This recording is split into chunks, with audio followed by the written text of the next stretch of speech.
اور اس کے بعد میں گزارش کرتا ہوں مولانا محسن صاحب قبلہ سے آئیں اور اظہار خیال پیش کریں۔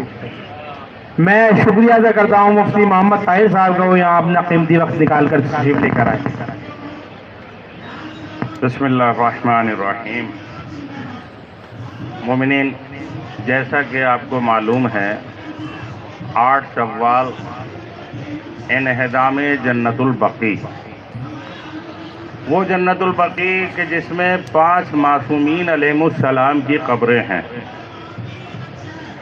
دیکھیے، آج یہ احتجاج جو تقریباً 100 سال سے ہو رہا ہے، اصل جنگ اگر دشمن سے ہو اور دشمن خارجی ہو تو آسان ہے، مشکل یہ ہے کہ یہ جنگ ہے آل سعود اور آل یہود۔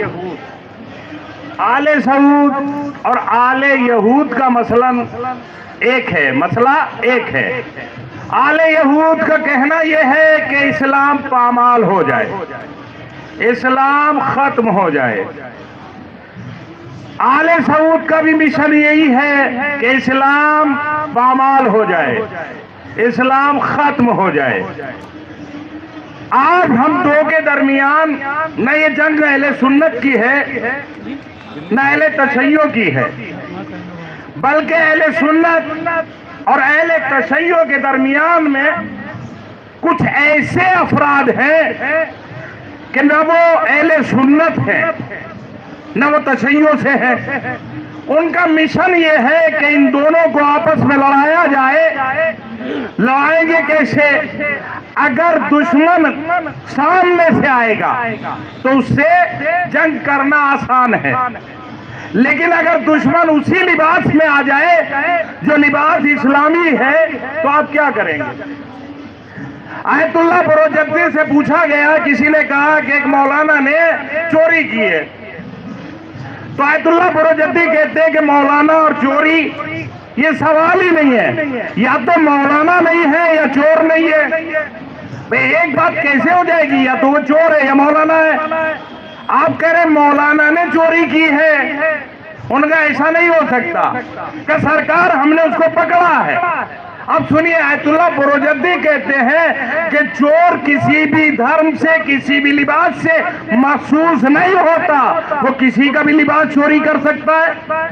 اس نے ہمارا لباس چوری کر لیا، بس ایسے ہی مسئلہ ہے۔ اس جنت البقیع کا مسئلہ یہ ہے، نہ وہ مسلمان ہے نہ وہ تشیع ہے، بلکہ وہ آل یہود ہے جو آل سعود سے مشہور ہے۔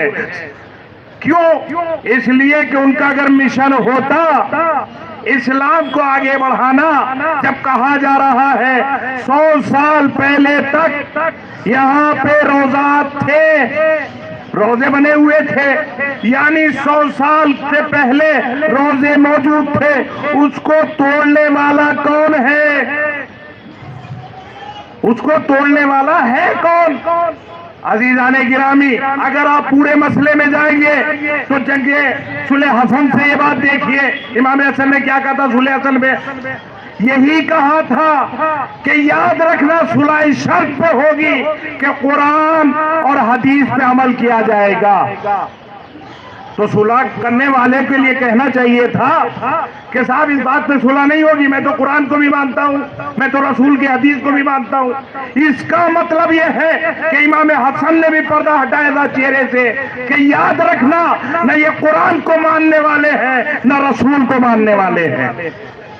صلح حسن کا پورا اگر دیکھ لیں آپ خلاصہ، یہی خلاصہ ہے کہ وہ عمل کرے گا کتاب اللہ پہ، سنت رسول اللہ پہ، تو سامنے والے کو کہنا چاہیے تھا، اے علی کے بیٹے یہ بتاؤ یہ کیا بات ہوئی؟ میں تو کتاب کو بھی مانتا ہوں، میں تو قرآن کو بھی مانتا ہوں۔ معلوم ہوا امام حسن نے بھی بتایا، نہ یہ کتاب پہ عمل کرنے والے ہیں نہ رسول اللہ کی سنت پہ عمل کرنے والے ہیں۔ بڑے افسوس کی بات یہ ہے کہ آج مسلمان خاموش ہے۔ جب بیت المقدس کا مسئلہ آتا ہے تب خاموش ہے، جنت البقیع کا مسئلہ آتا ہے تب خاموش ہے۔ آخر کب بولے گا یہ مسلمان؟ کیوں خاموش ہے؟ کون نہیں جانتا کہ وہ رسول کی بیٹی ہے؟ چھوڑ دیجئے اس بات کو کہ 4 ہے یا 1 ہے، اس بات سے کوئی اختلاف کی بات نہیں ہے، یہ گھر کی بات ہے۔ لیکن آپ مجھے یہ بتائیے، تمام مسلمان یہ تو مانتے ہیں یہ رسول کی بیٹی ہے، بھئی یہ تو سمجھتے، کوئی ہے ایسا مسلمان جو کہہ دے رسول کی بیٹی نہیں ہے؟ تو پھر اختلاف کس بات کا ہے؟ بھئی 3 اور 1 کا مسئلہ چھوڑ دیجئے، آپ کم سے کم یہ تو مانیے رسول کی بیٹی ہے۔ تو جب رسول کی بیٹی ہے تو پھر روزہ کیوں ویران ہے؟ تو معلوم ہوا کہ آل سعود آل یہود کی پالیسی پہ عمل کر رہا ہے۔ جب اسلام کے اندر داخل ہو کر مسلمانی لباس پہن کر انسان غلط کام کرے گا تو پہچاننا مشکل ہوتا ہے۔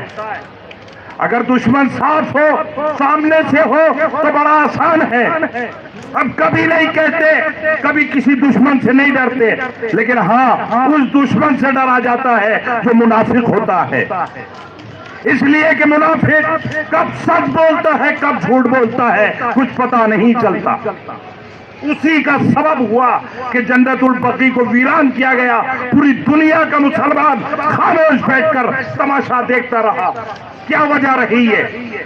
وجہ یہی ہے کہ ان کا مشن ہے، نہ یہ اہل سنت سے ہے نہ تشیع سے ہے، یہ بالکل کلیئر کر رہا ہوں۔ کیوں؟ سن 61 ہجری اس بات کا ثبوت ہے کہ اگر کوئی بھی مسلک سے ہوتے تو کھل کے سامنے آتے۔ معلوم ہوا واقع کربلا ہوا ان کی وجہ سے، جنت البقیع منہدم ہوا ان کی وجہ سے۔ جتنے بھی مسائل ہیں یہ آل سعود اور آل یہود کا مسئلہ ہے، جب تک یہ نہیں سمجھا جائے گا اس وقت تک بات واضح نہیں ہوگی۔ ہمارے لیے ضروری ہے کہ ہم اس بات پہ غور کریں کہ آخر مسلمان کون سا چاہیے، رسول اللہ والا چاہیے یا کوئی اور مسلمان چاہیے؟ اگر رسول اللہ والا مسلمان چاہیے، اسلام چاہیے، تو کیوں نہیں کہتے رسول کی بیٹی کا روزہ منہدم ہے؟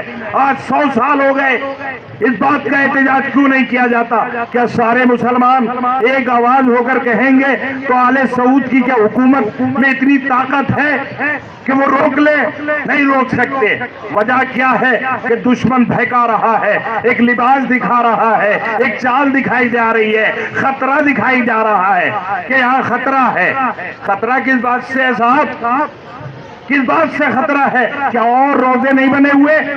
یقین مانیے ان کی پالیسی یہ تھی، ان کی چال یہ تھی کہ یہ رسول اللہ کا بھی روزہ توڑتے۔ وہ تو یہ کہیے کہ لوگ بغاوت پہ اتر گئے، اس کے بعد رسول اللہ کا روزہ بچ گیا، ورنہ یہ رسول اللہ کا روزہ توڑتے جناب۔ نہ کوئی مسجد نبوی ہوتی، اس لیے کہ یزید نے صاف کہا تھا نہ کوئی وحی آئی ہے نہ کوئی دین آیا ہے، یہی تو مشن تھا، یہ تو رسول اللہ کا بھی روزہ توڑتے۔ کیوں؟ اس لیے کہ یہ ایسے آل سعود ہیں جو آل یہود کی پالیسی پہ عمل کرتے ہیں۔ ابھی آپ نے دیکھا بیت المقدس کا مسئلہ، آپ نے دیکھا سارے مسلمان خاموش۔ کیا وجہ ہے اس کی؟ آخر کون سے مسلمان ہیں؟ کچھ تو سوچنا پڑے گا۔ کیا محمد رسول اللہ نہیں کہتے؟